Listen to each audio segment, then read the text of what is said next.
My speech would like to be a contribution to the architectural culture of the museum for potential projects, starting from a reflection on those spatial experiences which history has shown to be of an enduring nature. The museum is no longer a place meant for an exclusive light audience. Inside, the way of preserving the works may have remained an altered, but the idea of how to exhibit the works has certainly changed, and above all, so as the life live inside the museum. In light of the new needs on the one hand, and the tradition of museums. On the other, we should try and construct an architectural image of the museum building for potential project. In its relatively short life, the museum has not found a typological form which sums up the shared character of its formal experiences. Ever newer and different institutional tasks and the continuous evolution of museological trends makes attempts to define a typological form self-contradictory. In my opinion, the design answer is not the museum intended as an indifferent container which from time to time interrogating its own spaces according to an idea of provenly impracticable flexibility. The museum is not even a neutral aseptic container. For me, the museum as a complex building needs to include several typological elements that should be found in the very first building erected this museum, even if these were already two fragmented places for collection. In a project, the element of collection find new life, transcending and reinventing the types and model with inspired theme. The private study, the gallery, the room of the Renaissance Palace, the chapel, the rotunda, the Pantheon, the lapidary wall, and so on. This is the architectural tradition of the museum, the stuff of our work. Tradition is synonymous with certain experiences, deemed successful, example, and experience guide the project by bringing architecture back to an analytical operation and to the problem of education in architecture. The space of the architect imagination and in that of memory and in that of composition. The project thus becomes the organization of specially defined element, which we might consider typological. The goal is the realization of a work of architecture which futures new construction and symbolic programs. The news being the compositional procedure of addition by parts, which will endow the architecture with the meaning, and this meaning lies in the operation, the use, and the character. The procedure recalls certain principles which can be identified in the experience of Enlightenment architects. The certainty of the typological elements used and research into the social space which allowed them to be coordinated. The composition is regulated by the routes for visitors, the route, the elements of continuity of this narrative which tries to restore unity to a system of fragments. Among the typological elements, we find those private study which were designed first and foremost as places of learning, places of conservation, but above all of memory, recognizable in the iconography portraying Petrarch in his study, surrounded by objects of affection. These were Wunderkammer with displays that were certainly neither scientific nor systematic, but instead spectacular, based on the owner aesthetic taste and the desire. Amaze, finally, there were studies based on humanistic principles, such as those of Isabella d'Este in Mantua, for example, works of architecture designed to comprise a precise iconographic program. Another important typological element is the gallery. Gallery would then go on to become the privileged place for private collection of art, curiosity, and archaeological finds. Again, based on humanistic principle, in the Palazzi of the 16th century, the gallery already proposed its own formal statute. The gallery at Sabbioneta is certainly one of the best examples of this. In present itself is an autonomous edifice. Inside the pictorial cycle forms a background to Vespasiano Gonzaga Antiques collection. The brick construction helping to tie it to its land.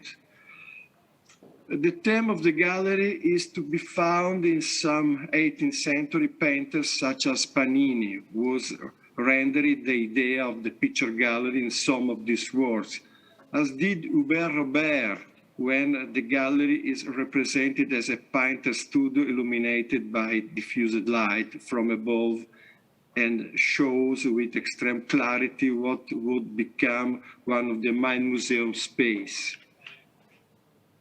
If they consider the first museum built as autonomous building, we note the persistence of these and other typological nuclei.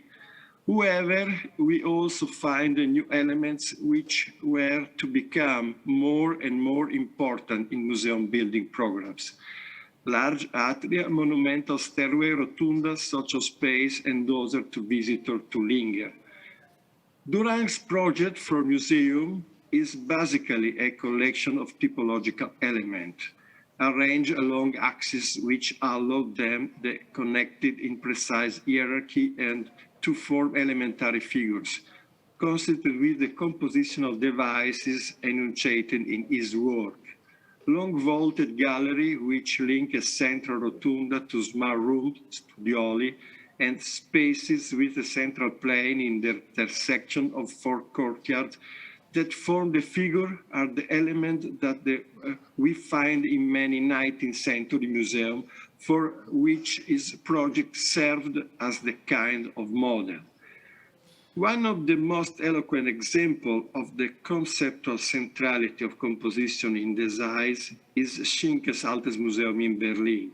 This is the result of paratactic composition of three elements: the portico, the dome, and the gallery.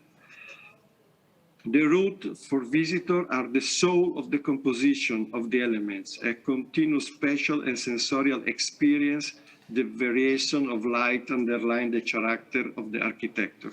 The passage from the narrow, dark corridor to the large central space illuminated from above, suggesting an idea of the sublime, making us think of the effect that light produces on building. The light arriving from the outside restores the relationship with nature. The light and shadow reveal the architecture. We find the same element in Johnson Dulwich Picture Gallery in London and in also Semper's Gemäldegalerie in Dresden, for example. The list of examples could go on and on. What is important, however, is to have identified which recurring elements and parts make up the architectural tradition of the museum. None of which means wishing to lie down project method. Is anything to simply prompt reflection on the places of the museum, the architectural places, image, pieces, the fragments which are a part of this history, its history, and which recur in a project to the spatial quality that contribute to the reading and understanding of the works, in addition to those civic qualities which are indispensable for any public building. Starting from this analytical position, which is my opinion inevitably governs the contemporary museum project, we can verify through a significant example the reflection made up until now of the museum space in Berlage's Kunstmuseum in Den Haag. Conceivably, one of the first museums where its functions were addressed according to modern criteria of therefore took into account several brand new needs.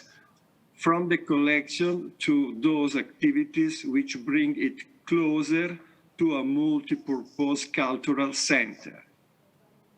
Berlage drew up two projects for this area on the edge of the Zorgweit Park.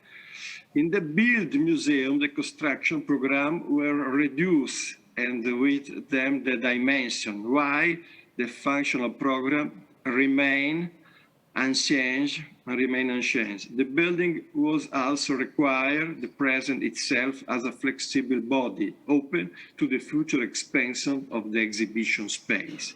Modern museum is transforming itself more and more into a public building as a need to express a new meaning, manifesting an ever greater calling to participate in a city cultural life.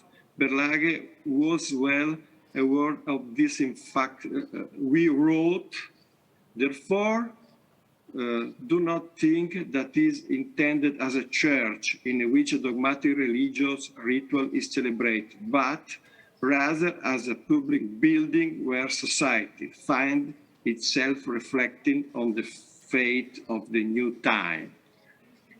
Faced with new urban and institutional themes and the novel functional programs, Berlage had no historical precedent of reference, but only fragment, which referent to the tradition of the museum. The art of building today can only be the art of building volumes, Berlage.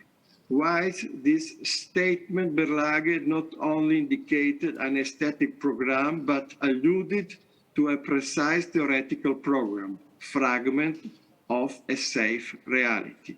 Autonomous part which following the construction program, following and idea of the city. Building museum of the idea city, building museum. The result, a unitary, complex public building which sums up certain urban themes. The elements are taken from the tradition of the places in a museum that have been influenced by the other places of architecture, only apparently extraneous to it. The museum thus become a narrative through the spaces which are a part of the architect's personal museum. Of this, a collection of places which, when reassembled, point to new meaning. None of this can be resolved in the simple and consolatory search for an aesthetic goal science, as Berlage himself reminds us, as architectural composition is only a means to a practical purpose and never an end in itself.